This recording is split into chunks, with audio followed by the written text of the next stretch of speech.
جو اسلام کے بنیادی عقائد ہیں، ان عقائد کا اس میں ذکر کیا گیا ہے۔ بنیادی عقائد میں سے قیامت کا واقعہ ہونا، مرنے کے بعد زندہ ہونا، اللہ کا ہر چیز پہ قادر ہونا، اس چیز کا ذکر کیا۔ اللہ تعالی ارشاد فرماتا ہے اذا الشمس کورت، جب سورج لپیٹ دیا جائے گا۔ اچھا، لفظوں پہ غور کریں اور پھر اپنے رب کی کبریائی اور وسعتوں کا اندازہ لگائیں۔ اتنا بڑا سورج لپیٹ دیا جائے گا۔ وَإِذَا النُّجُومُ انْكَدَرَتْ، ستارے بے نور کر دیے جائیں گے۔ وَإِذَا الْجِبَالُ سُيِّرَتْ، اور جب پہاڑ ٹوٹ کر ریزہ ریزہ ہو جائیں گے۔ وَإِذَا الْعِشَارُ عُطِّلَتْ، اور 10 ماہ کی حاملہ اونٹنیاں بیکار چھوڑ دی جائیں گی۔ وَإِذَا الْبُحُوشُ حُشِرَتْ، وحشی جانوروں کو جب جمع کر دیا جائے گا۔ وَإِذَا الْبِحَارُ سُجِّرَتْ، سمندروں کو جس وقت بھڑکایا جائے گا، سمندروں میں آگ کو بھڑکایا جائے گا۔ وَإِذَا النُّفُوسُ زُوِّجَتْ، جب جانوں کو ملا دیا جائے گا۔ وَإِذَا الْمَوْءُودَةُ سُئِلَتْ، جنہیں زندہ درگور کیا گیا تھا ان بچیوں سے پوچھا جائے گا بِأَيِّ ذَنبٍ قُتِلَتْ، تمہیں کس گناہ میں زندہ درگور کیا گیا تھا، کس گناہ میں قتل کیا گیا تھا۔ وَإِذَا الصُّحُفُ نُشِرَتْ، صحائف اعمال جب پیش کر دیے جائیں گے۔ وَإِذَا السَّمَاءُ كُشِطَتْ، سمندر کو جب کھینچ لیا جائے، آسمان کو جب کھینچ لیا جائے گا۔ وَإِذَا الْجَحِيمُ سُعِّرَتْ، اور جہنم کو جب بھڑکا دیا جائے گا۔ وَإِذَا الْجَنَّةُ أُزْلِفَتْ، جنت کو جب قریب کر دیا جائے گا۔ عَلِمَتْ نَفْسٌ مَّا أَحْضَرَتْ، ہر شخص اس دن جان لے گا کہ اس نے آگے کیا پیش کیا ہوا ہے۔ اس دن ہر بندہ جان لے گا کہ اس نے کیا کیا اعمال کیے ہیں، سارا کچھ وہ جان لے گا۔ اللہ تعالیٰ قیامت کے وقوع کی نشانیاں اور علامتیں بتا رہا ہے۔ میرا رب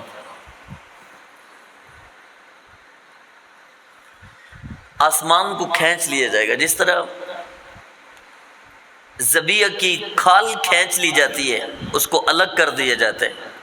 فرمان مبارک ہے آسمان کو اس طرح کھینچ کے الگ کر دیا جائے گا، اور کائنات کے اندر جب آسمان کو کھینچا جائے گا تو وہ مشاہدہ کریں گے اللہ کے عرش کا۔ انہیں نظر آئے گا سدرۃ المنتہا کہاں ہے، انہیں نظر آئے گا لوح قلم کیا ہے، اس کو کھینچ لیا جائے گا۔ یہ اللہ کی وسعتوں کا اندازہ کیجئے۔ اللہ اکبر، اللہ سب سے بڑا ہے، وہ اس کی کبریائی بڑی ہے، اس کی شان بڑی ہے، اس کی وسعتیں بڑی ہیں، وہ خالق ہونے کے اعتبار سے بڑا ہے، وہ رازق ہونے کے اعتبار سے بڑا ہے۔ ہر انسان کا رزق، ہر جاندار کا رزق حصے کے مطابق اس تک پہنچا دیتا ہے۔ کتنی شانوں والا ہے، اس کی کائنات میں تو ہم ایک قطرہ ہیں، ایک قطرہ ہے بس۔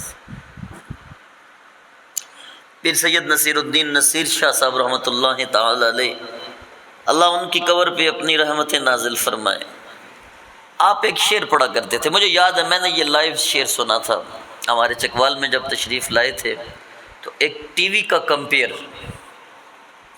کمپیئرنگ کرنے والا، ٹی وی کا اچھا ادیب ہے وہ، تو وہ کمپیئرنگ کر کے نکل رہا تھا، آپ تشریف لائے، آتے ہی اسٹیج پہ بیٹھے، اس کے چلنے کے انداز میں، اس کے انداز میں کچھ آپ کو اکڑ محسوس ہوئی، تو آپ نے آتے ہی برجستہ ایک شعر پڑھا کہ اتنا نہ اکڑ ذرا جذبات میں رہے، اتنا نہ اکڑ ذرا جذبات میں رہے، حد سے نہ گزر دائرہ ذات میں رہ، ایک قطرہ ناپاک نسب ہے تیرا، اوقات ہے یہ تیری اوقات میں رہ۔ اس رب کی بھری کائنات میں ہم اپنا دیکھیں نا تو ہم ایک پانی کا بلبلہ، اس سے زیادہ ہماری حیثیت نہیں ہے۔ ایک پانی کا قطرہ ہے، یہ ایک الگ بات ہے۔ قطرہ اپنے آپ کو قطرہ سمجھے تو قطرہ ہی رہتا ہے، لیکن یہی قطرہ اپنے آپ کو جب قطرہ نہ سمجھے تو سمندر کے ساتھ مل بھی جایا کرتا ہے۔ ٹھیک ہو گیا؟ اور ایسی کنڈیشن میں ہی پھر منصور جیسے بولتے ہیں ان الحق، ایسی کنڈیشن میں ہی جا کے ولایت اور معرفت اور عرفان کے راستے کھلتے ہیں۔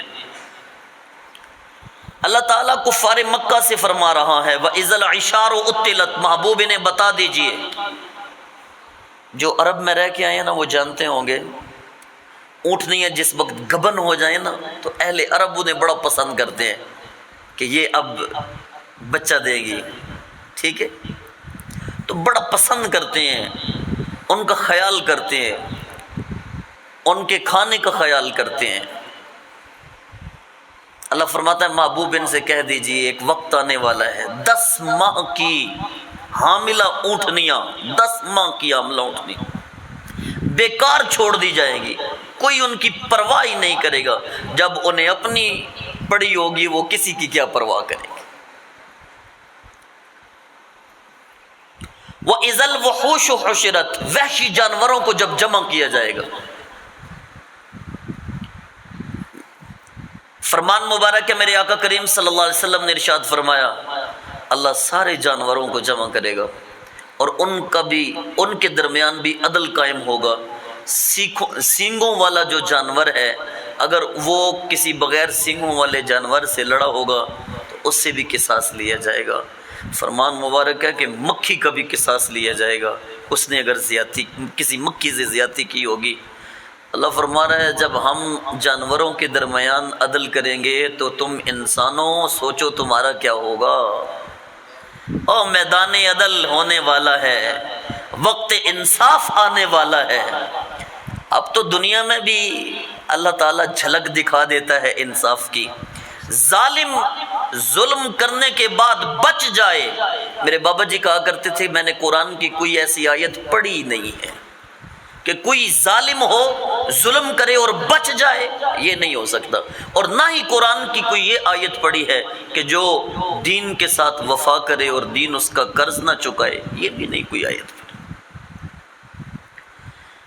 ظلم کا تو حساب دینا ہی پڑے گا میرے دوست۔ وَإِذَا النُّفُوسُ زُوِّجَتْ، جانیں ملا دی جائے گی، یعنی جو روحیں ہیں وہ دوبارہ قبروں میں جو مردے دفن ہیں ان روحوں کو ان کے جسموں میں ملا دیا جائے گا، اور جن کو زندہ درگور کیا گیا ہے ان بچیوں سے سوال کیا جائے گا بچے بتا تجھے کس گناہ میں قتل کیا گیا تھا، تو حساب لگاؤ نا۔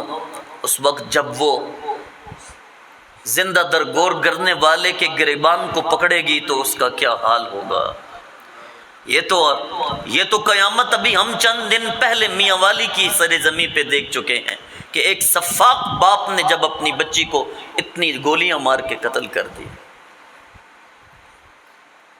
جب 1450 سال بعد آج یہ حالت ہے، یاد کرو اس وقت کیا حالت ہوگی۔ ایسے ظالم تھے کہتے تھے کہ ان بچیوں کو، یہ بیٹیاں ہیں، فرشتے بھی اللہ کی بیٹیاں ہیں، نعوذ باللہ من ذالک، ان بیٹیوں کو زندہ درگور کر دو، ان فرشتوں کے ساتھ ملا دو۔ اور کہتے تھے کہ باپ آر سمجھتا تھا، شرم محسوس کرتا تھا کہ کوئی مجھے یہ کہے کہ یہ فلاں بیٹی کا باپ ہے۔ میرے نبی نے آنے کے بعد بتا دیا اور ظالموں جن کو تم زندہ درگور کرتے ہو وہ تو رحمتیں بن کے تمہارے گھر کے صحن میں اترتی ہیں، تم ان کی اچھی تربیت کر کے دیکھو، کل قیامت والے دن مجھ محمد کے ساتھ اس طرح ہوگے جس طرح دو انگلیاں آپس میں اکٹھی ہوتی۔ وَإِذَا السَّمَاءُ كُشِطَتْ وَإِذَا الْجَحِيمُ سُعِّرَتْ، جب جہنم کو بھڑکا دیا جائے گا، آسمان کو کھینچ دیا جائے گا، جنت نیکوکار لوگوں کے قریب کر دی جائے گی۔ عَلِمَتْ نَفْسٌ مَا أَحْضَرَتْ، انسان نے جو کچھ بھی کیا ہے وہ سارا اس کے سامنے پیش کر دیا جائے گا۔ فلا اقسم بالخنس، اللہ فرماتا ہے میں قسم اٹھاتا ہوں ان ستاروں کی جو چلتے ہیں، الجوار الکنس، چلتے پھرتے ہیں اور پھر غائب ہو جاتے ہیں اور وہ روشن ہوتے ہیں، واللیل اذا عسعس، اور رات کی قسم جب وہ جانے لگے، والصبح اذا تنفس، اور صبح کی قسم جب وہ آنے لگے۔ میرا رب ان کی قسمیں اٹھانے کے بعد پتہ کیا فرماتا ہے؟ انہ لقول رسول کریم، اس قرآن کو کوئی عام نہ سمجھو، یہ تو عزت والے رسول کا قول ہے، عزت والے رسول کا قول ہے۔ کون سا عزت والا رسول؟ ذی قوت، جو قوت والا ہے، عند ذی العرش مکین، عرش والے کے نزدیک جو بڑی عزت والا ہے، مطاع ثم امین، امانت دار ہے، اور جو اس کو حکم دیا جاتا ہے وہ اس حکم پہ عمل کرتا ہے۔ وما صاحبکم بمجنون، اور تمہارے نبی مجنون نہیں ہیں، تمہارے نبی مجنون نہیں ہیں۔ وہ ظالم کہتے تھے نبی کریم صلی اللہ تعالی علیہ وآلہ وسلم کو، استغفر اللہ، کہ آپ مجنون ہیں۔ اللہ قسمیں اٹھا کے فرما رہا ہے وہ مجنون نہیں ہے، وہ محبوب رب العالمین ہے، وہ رسول کریم ہیں، وہ قوت والے ہیں۔ کریم ہے نا، کتنے کریم ہیں، کتنے رحیم ہیں، کتنے رؤوف ہیں، کتنا کرم فرمانے والے ہیں، کتنی قوت والے ہیں، وہ اتنی قوت والے ہیں۔ اللہ فرماتا ہے اس پہاڑ کو ہم، اس قرآن کو ہم پہاڑوں پہ نازل کرتے ریزہ ریزہ ہو جاتے، تو وہ کتنی قوت والا ہے اس محبوب کا سینہ کہ پورے کا پورا قرآن اللہ کا کلام اپنے سینے پہ اٹھا لیا۔ تو قوت والے تو ہیں نا، ہیں قوت والے تو ہیں نا۔ مکین، عرش والے کے نزدیک وہ بڑے عزت والے ہیں۔ کیسی عزت والے؟ اللہ فرماتا ہے محبوب وَلَسَوْفَ يُعْطِيكَ رَبُّكَ فَتَرْضَىٰ، اللہ آپ کو ان قریب اتنا عطا فرمائے گا کہ آپ راضی ہو جائیں گے۔ عَسَىٰ أَن يَبْعَثَكَ رَبُّكَ مَقَامًا مَحْمُودًا، ان قریب آپ کا رب آپ کو ایسی جگہ پہ بٹھائے گا کہ کائنات والے سارے انسان آپ کو دیکھیں گے، عش عش کر اٹھیں گے اور کہیں گے واہ محمد تیری کیا بات ہے۔ اتنی شان عطا کرنے والا محبوب، آپ اتنی عزت والے ہیں، اتنی طاقت والے ہیں، اتنی قوت والے ہیں۔ بعض مفسرین نے کہا ہے اس سے مراد جبریل امی ہے۔ میں نے پوچھا کیسے جبریل امی؟ میرا وجدان کہتا ہے، وہ کہنے لگے ہمارے پاس دلائل ہیں۔ میں نے کہا جی بتائیں دلائل کیا ہے؟ کہتے جی جبریل اتنی طاقت والا ہے، قوم لوط کی بستی کو اٹھا کے ایک پر پہ اٹھا کے آسمان کے اتنے قریب لے گیا کہ اس دن آسمان کے فرشتوں نے ان کے مرغوں کی بھی آواز سنی اور ان کی بکریوں کی آواز بھی سنی، اور اوپر سے دے مارا، ان کا ملیا میٹ کر کے رکھ دیا۔ اتنی طاقت والا ہے کہ اگر حکم دیا جائے تو سدرۃ المنتہا کو چھوڑ کے یوسف کنویں میں گرنے سے پہلے اپنے پر پہ اٹھا لے، اتنی قوت والا ہے۔ ابراہیم نارے نمرود میں پھینکے جائیں اور ابھی آگ کے قریب نہ پہنچے، جبریل پہلے سدرت چھوڑ کے نارے نمرود میں ابراہیم کو بچانے کے لیے آ جائے۔ اتنی طاقت والے ہیں۔ میں نے کہا بے شک اتنی طاقت والے ہیں، بے شک اتنی طاقت والے ہیں، لیکن میرے مصطفیٰ کی طاقت کا اندازہ کون کر سکتا ہے کہ جب جبریل مکہ سے مدینہ، مدینہ سے بیت اللحم، بیت اللحم سے سدرت، بیت اللحم سے بیت المقدس، پہلا دوسرا تیسرا چھٹا ساتواں سارے آسمان کراس کرنے کے بعد جب سدرۃ المنتہا پہ پہنچے، میرے نبی شوق ملاقات میں آگے جلدی جلدی بڑھ رہے ہیں، جبریل پیچھے رو، جبریل چل نہ آگے، چل نہ آگے، کہتے نہیں میں آگے نہیں جا سکتا، لو دنوت انملتن لاحترقت، ایک بال برابر بھی آگے گیا جل کے ریزہ ریزہ ہو جاؤں گا، جل کے خاک ہو جاؤں گا۔ میں نے کہا جبریل بے شک قوت والا ہے، اس کی قوتوں کو سلام، مانتے ہیں اس کی قوت کو، لیکن جہاں میرے مصطفیٰ کی قوت کی ابتدا ہوتی ہے وہاں تو جبریل کی قوت کی انتہا نظر آتی ہے۔ ورنہ جبریل کیوں رک جاتا؟ میرے مصطفیٰ آگے بڑھ گئے، جڑی اس تو اگے جوں آنی اس جوں دی جوں نو تو جانے، اتھے آ کے میری حد مک گئی، اگے رب جانے یا تو جانے۔ مفسرین کا آپس میں اختلاف تھا، لیکن ہم تو دیکھتے ہیں کہ جہاں کائنات کے عہدوں اور عزتوں کی انتہا ہوتی ہے، اس سے کہیں آگے میرے مصطفیٰ کی عزت و توقیر کی ابتدا ہوتی ہے۔ اللہ فرماتے ہیں وما صاحبکم بمجنون، تمہارے صاحب مجنون نہیں ہیں، وَلَقَدْ رَآهُ بِالْأُفُقِ الْمُبِينِ، بے شک انہوں نے اسے روشن کنارے پہ دیکھا۔ فَأَيْنَ تَذْهَبُونَ، ارے تم کہاں جا رہے ہو؟ اور ایک اور آیت وَمَا هُوَ عَلَى الْغَيْبِ بِضَنِينٍ، اللہ فرماتے ہیں قسمیں اٹھا کے، میرا رب 3 قسمیں اٹھا کے، میرا محبوب نبی غیب کی خبریں بتانے میں بخیل نہیں ہے۔ وَمَا هُوَ عَلَى الْغَيْبِ بِضَنِينٍ، میرا نبی غیب کی خبریں بتانے میں بخیل بولے نا سارے، میرا نبی غیب کی خبریں بتانے میں بخیل، اللہ فرمائے میرا محبوب غیب کی خبریں بتاتا ہے، بخیل نہیں ہے وہ۔ اور جو نہ مانے ہم ان کا تذکرہ ہی نہیں چھیڑتے، ہمارا دل ہی نہیں کرتا اتنی پاکیزہ محفلوں میں ان کا ذکر کرنا، ہم تو ہر بات میں ذکر چھیڑیں گے، ذکر مصطفیٰ۔ ان هو الا ذکر للعالمین، یہ قرآن تو نصیحت ہے سارے جہانوں کے لیے، لمن شاء منکم من یستقیم، تو تم میں سے جو چاہے وہ اس کو حاصل کر کے سیدھے راستے پہ چل پڑے۔ وما تشاءون الا ان یشاء اللہ رب العالمین، آخری آیت میں تو میرے اللہ نے نا یقین کر لیں اپنی شان بے نیازی کی انتہا کر دی۔ اللہ فرماتا ہے وما تشاءون، تم کیا چاہو گے، تم کیا چاہو گے، الا ان یشاء اللہ رب العالمین، ہوگا تو وہی جو رب چاہے گا۔ اللہ اکبر، یہ شان بے نیازی ہے اور انتہا ہے یہ۔